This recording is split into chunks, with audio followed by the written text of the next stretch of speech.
Hello, my name is Lena Faulkner, and this is my week 3 presentation.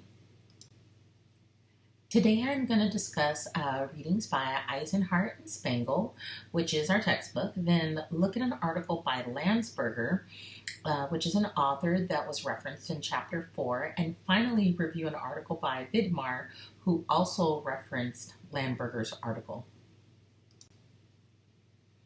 So in chapter 4, on page 76 and 77, Eisenhart and Spangel list the core values or principles of mediators, such as impartiality, empathy, good reputation, confidentiality, the ability to ask questions, and just good overall skill set to conduct the process of mediation. In addition, Eisenhart and Spangel reference a study by Landsberger, which studied mediators in labor disputes, and Landsberger identifies 5 more characteristics that successful mediators possess. So in the article titled "The Final Report on a Research Project in Mediation," Landsberger conducts tests and trials to find similarities and characteristics in good mediation. And it seems that he's trying to develop a good test that employees can utilize to help with the selection process of hiring mediators. So through his studies, he notes that more successful mediators had an appropriate sense of humor. They must be persistent and patient.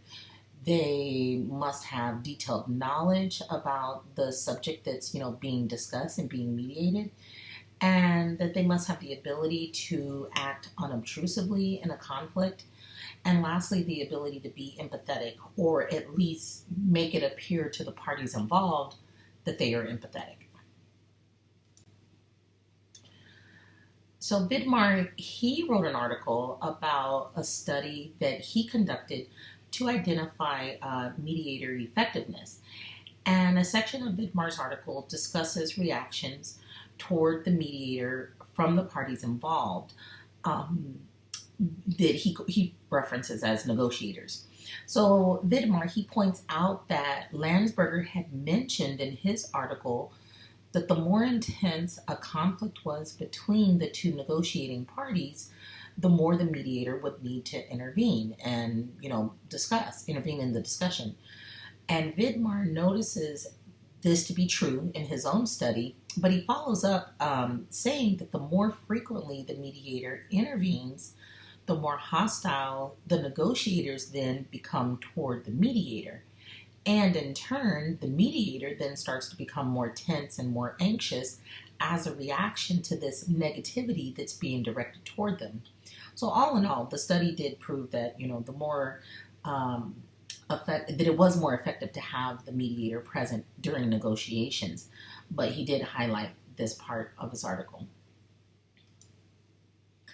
So I feel both articles were good reads. I think the studies showed the benefits of mediation, as well as gave, some very good tips on how to be, a better mediator.